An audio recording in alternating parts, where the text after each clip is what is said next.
extremely positive and not afraid to take that step forward towards the pitch of the delivery, especially knowing that there's two slips in play for that catching. But still, I think it's a very positive intent shown by the Nepal batters. Yes, and the two fast bowlers of Singapore are quite tall and they have a good bowling action as well. So I think a short ball will be around that corner against these two Nepal batters out there, and that can be something that they can try on in the next over when they come out to attack. Because other than that, whenever the ball has been pitched fuller, I think both these batters have played their drives to absolute perfection so far.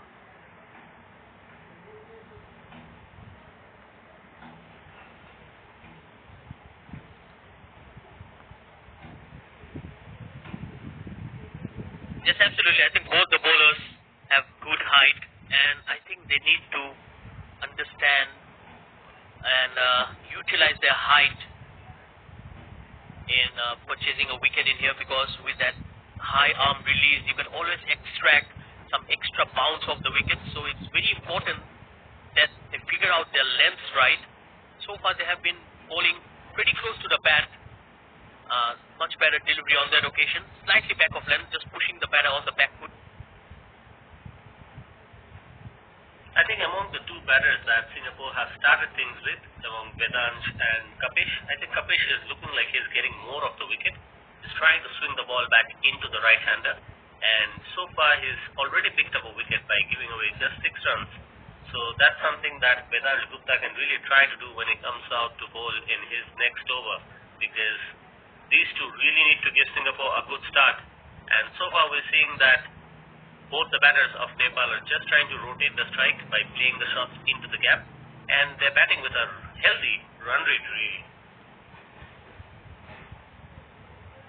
Yes, and I think the last thing that the bowlers need to do right now will be to become predictable. We have seen Kapish bringing the ball in, so as a batter, you are already watching the ball coming onto the bat, and you know exactly that every delivery is coming in towards me, and then if he can get one to move away, that's when it will really be interesting, because we have seen someone like Abhay Yadav was bringing the ball in on several occasions, and the moment he got one to go away from the right-hander, he got a wicket. Yes, but I think the batters of Nepal will not really allow these two bowlers to settle in. I think just because the wicket has fallen, they have looked a bit cautious. But if a scoring opportunity is there, they'll definitely start getting it. And look at that. Just when we speak about it, he smashed one down the ground. This is exactly what we were talking about. Prasidh Jaisi is too good a player to just go into that shell that we keep talking about. And looks like he's definitely trying to start attacking these bowlers of Singapore right now. Yes, that will take away some pressure. What a shot. The bowlers were piling up some dot deliveries, and then Prasidh Jaisi takes the attack, goes inside out over the infield. And like I said,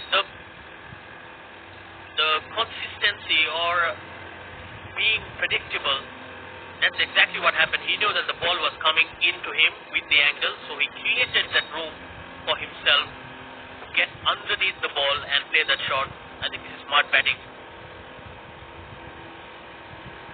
Yes, this is always going to be a mix of caution with aggression when it comes to Prasidh Jaisi. You mentioned that he's already picked up a lot of runs in this tournament as well. Prasidh Jaisi before this innings was the 4th highest scorer with 29 runs on the board, and his highest score was 132. So this man knows how to play the long innings, and he knows how to build on. So the right man really for the job when it comes to chasing this total. 4 overs have been completed. It's 26 with a loss of 1.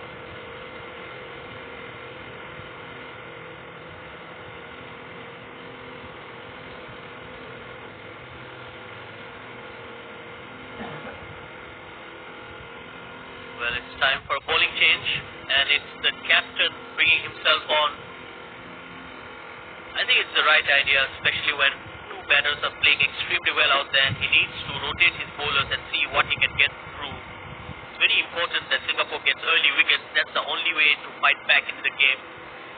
Those dot balls are not really going to hurt them.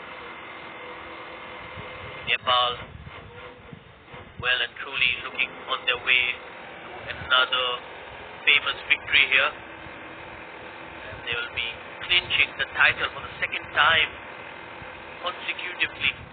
That's a full toss. Way over the infield, and that's a flat six. What a hit!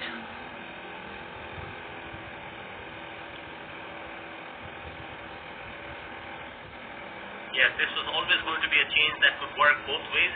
And look at that, starts off with a low full toss and dispatches it over the top of that square boundary. Easy pickings really, and someone like either of these batters, this time it was Shivan's, but either of them will not definitely miss out on deliveries like this.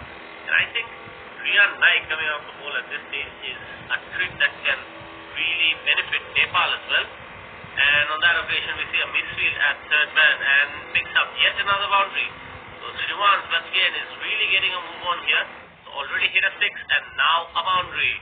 So things are turning in quite nicely for Nepal here.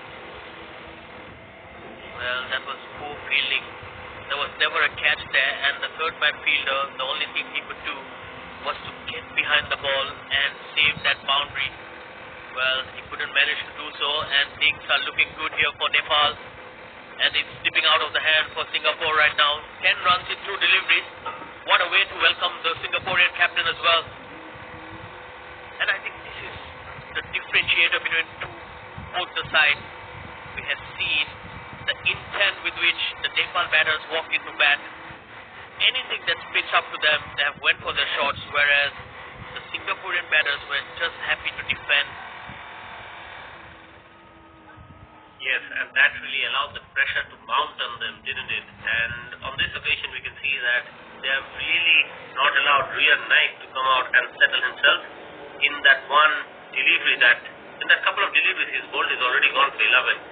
And right now a ball that gives slightly lower than the batter anticipated.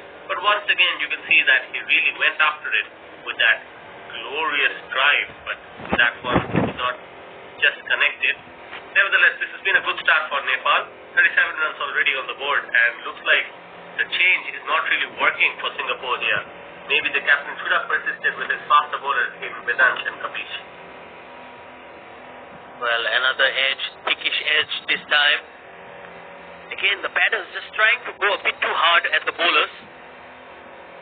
But well, Abrar, what a shot in the first delivery. It was a low full toss, but how often do we see a low full toss being hit over the point fielder for a six? So very unconventional, but very effective at the same time. Yes, that shot was absolute class from Shivansh Pitgain, because like you mentioned, we don't often see, even when it comes to international cricket of the elders, that the ball really is not often going in that area when it comes to hitting sixes. And that shot was really a beautiful looking square drive, and it was all timing that took it over the fence. So far, Riyan Naik has been expensive, but he's trying to come back strongly here. 5 overs have been completed. It's 38 runs with the loss of 1 for Nepal.